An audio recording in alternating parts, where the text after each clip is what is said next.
On a windswept island off the northwest coast of Scotland, a Royal Air Force bomber circled low over a flock of sheep, tethered in open ground, and dropped a single small bomb. There was no fireball, no plume of smoke that anyone watching from the mainland would have thought remarkable. Within days, every sheep in that field was dead. What killed them wasn't blast or shrapnel. It was a disease so old it appears in the Book of Exodus, deliberately grown in a laboratory, packed into a munition, and tested by the British government on a scrap of Scottish coastline called Gruinard Island. The scientist responsible for that test would go on to propose something so audacious that even the men who approved it struggled to say the words out loud. A plan to end the Second World War, not with tanks or bombers over cities, but with cattle cake. 5 million pieces of it, laced with anthrax spores, ready to be scattered across the farmland of Germany. It sounds like the plot of a film too far-fetched to greenlight.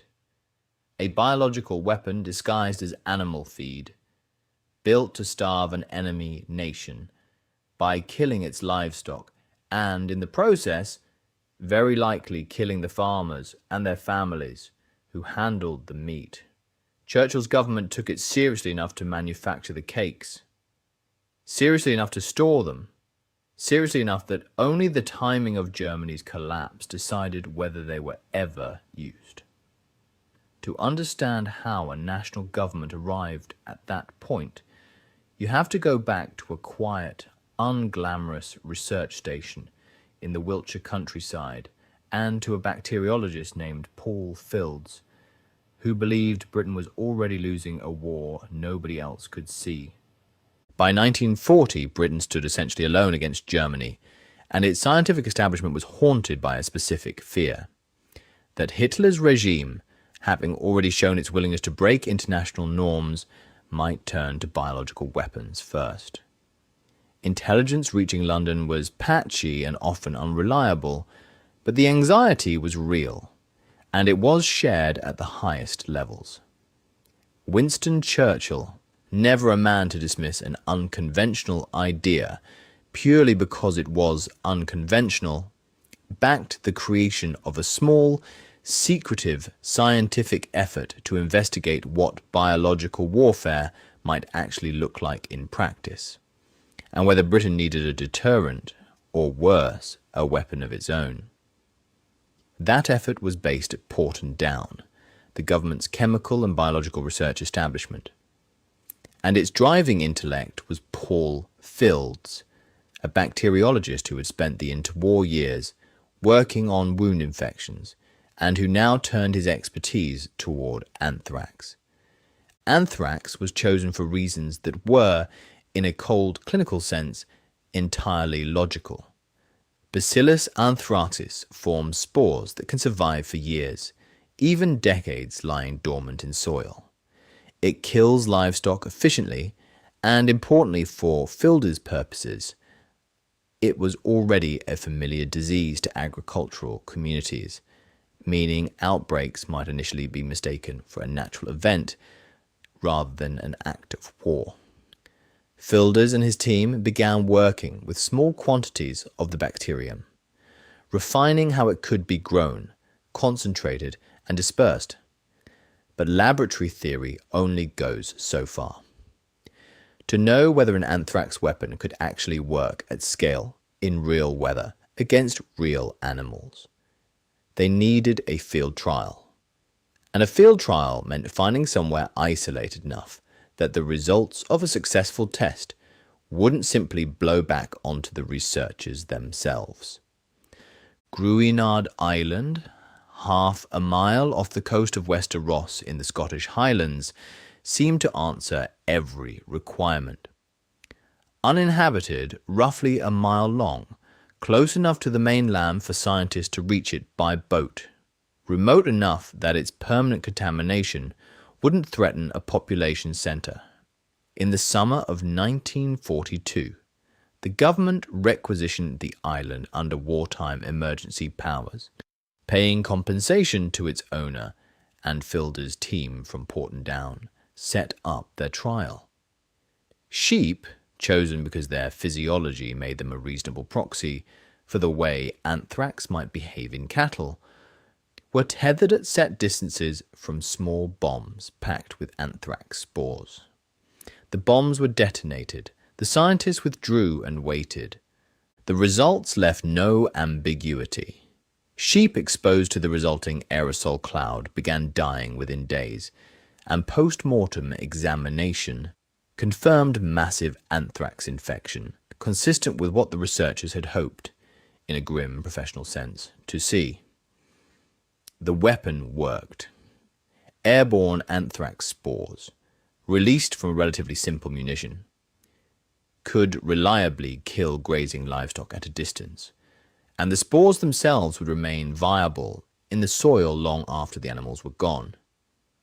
That last detail, the persistence of the spores, was recorded at the time as a scientific curiosity, confirming the agent's effectiveness. Nobody fully grasped yet just how long persistence would actually mean, or what it would cost the island decades later. With proof that an anthrax weapon was viable, the strategic question shifted from "can this be done" to "should this be done?" and against what target. Here the plan takes its most audacious turn. Rather than targeting German troops directly, or German cities in the manner of conventional bombing, Filders and his colleagues proposed attacking the food supply that fed the German war economy. Germany, like Britain, depended on cattle, both as a protein source and as part of an agricultural system already under enormous strain from wartime rationing and manpower shortages.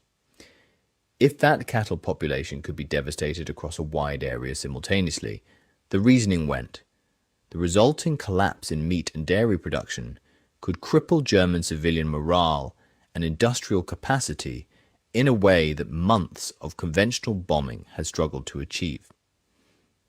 The delivery method they settled on was almost mundane in its cleverness, which made it more disturbing rather than less. Rather than bombs, the plan called for millions of small linseed cattle cakes, a completely ordinary type of supplementary feed that farmers across Europe used to fatten livestock, each one impregnated with anthrax spores. These would be dropped from aircraft across German farmland in a broad, dispersed pattern, designed to look, at first glance, like nothing more sinister than debris or lost cargo.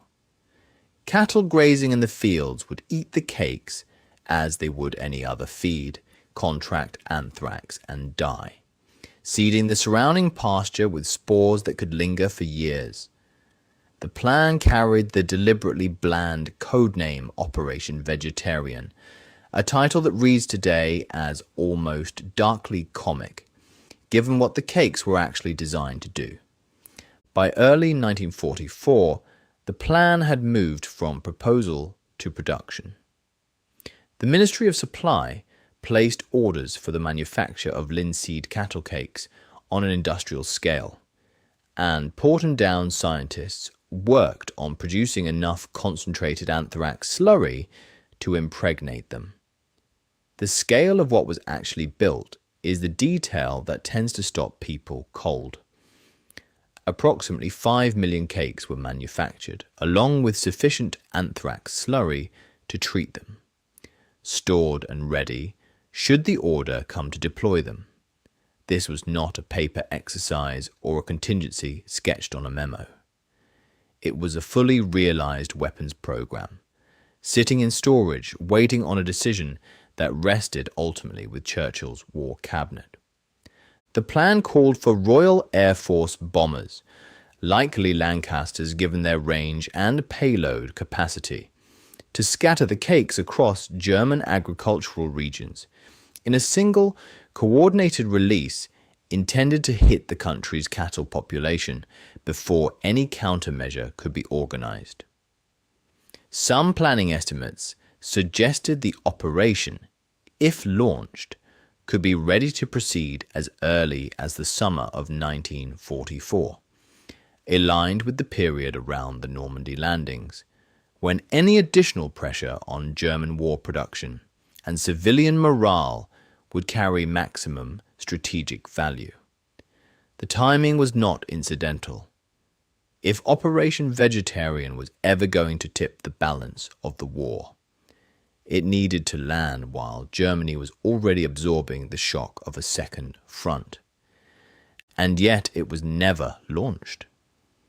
The reasons were partly practical and partly a matter of a war that, by late 1944, was already moving faster toward its conclusion than the operations planners had anticipated. Allied forces were advancing through France and into the Low Countries. Germany's military position was deteriorating on multiple fronts, and the calculus that had made a biological strike against cattle seemed strategically necessary. In early 1944 looked considerably less urgent by the time enough material had actually been produced and readied.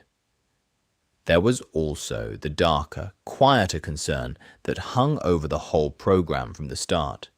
No one could be entirely certain the effects would stay confined to the target country, or that using such a weapon wouldn't invite a biological response in kind from an enemy that British intelligence had never definitively ruled out as pursuing the same capability. Churchill's government had built the weapon as insurance, and in the end as deterrent leverage rather than a plan they were eager to actually execute unless the alternative was defeat. Germany surrendered in May 1945 with Operation Vegetarian never deployed. The 5 million cakes and the stockpiled anthrax slurry, now simply an enormous quantity of extremely hazardous surplus material, presented the British government with an entirely new problem. How do you safely dispose of a biological arsenal nobody wants to admit existed? The official answer was incineration. Over the following months, the cattle cakes were destroyed by burning, a process carried out with as much containment as wartime facilities allowed, quietly closing the most audacious biological weapons program Britain ever built, without a single cake ever having left British soil for its intended target. Germany surrendered in May 1945 with Operation Vegetarian never deployed. The 5 million cakes and the stockpiled anthrax slurry, now simply an enormous quantity of extremely hazardous surplus material, presented the British government with an entirely new problem. How do you safely dispose of a biological arsenal nobody wants to admit existed? The official answer was incineration. Over the following months, the cattle cakes were destroyed by burning, a process carried out with as much containment as wartime facilities allowed, quietly closing the most audacious biological weapons program Britain ever built, without a single cake ever having left British soil for its intended target. Gruinard Island did not get off so lightly. The 1942 trials had left the ground saturated with viable anthrax spores, and in the years after the war it became starkly clear just how badly the scientists had underestimated the persistence of what they'd created. The island remained sealed off, marked with warning signs, its soil too dangerous to graze, farm, or even set foot on without protective equipment. For decades it existed as a kind of open secret, a place local fishermen and hill walkers knew simply to avoid, its contamination periodically resurfacing in the press as proof that Britain had once run live biological weapons tests on its own coastline. It would take until 1986 for the Ministry of Defense to begin a serious decontamination effort, soaking the worst affected ground in a mixture of formaldehyde and seawater, and removing the most heavily contaminated topsoil. Sheep were reintroduced as a test of the ground's safety, and when they survived without incident, The island was formally declared free of anthrax in 1990, some 48 years after Fielder's team first detonated their bombs there. The legacy of Operation Vegetarian sits uneasily in the broader history of the Second World War, precisely because it never had to be judged on its results. It remains one of the clearest documented cases of a Western democracy manufacturing a biological weapon on an industrial scale with the explicit intention of using it against a civilian food supply, halted not by moral objection at the point of decision, but by the accelerating pace of conventional victory. It also stands as a sobering data point in the later history of biological arms control, cited decades afterward in discussions that led toward the 1972 Biological Weapons Convention. Precisely because Gruinard Island offered undeniable physical proof of what a mid-century biological weapons program was capable of producing, and how long its consequences could last. Paul Fields himself continued his scientific career, after the war largely out of public view, his most consequential work remaining classified for decades, known only to the small circle who had approved it, and the sheep who never left that Highland island alive. What lingers more than the scale of the 5 million cakes, or the audacity of disguising a weapon as animal feed, is the sheer ordinariness of the object at the center of it all. Not a bomb, not a shell, not a gas canister, but a cattle cake, the kind of thing any farmer in Europe would have recognized without a second thought. Transformed into a delivery mechanism for a disease that could poison the ground for half a century. Britain built it, stockpiled it, and never had to explain to the world what it had built at all, until a quarantined island off the Scottish coast and a slow, careful decontamination decades later did the explaining for them.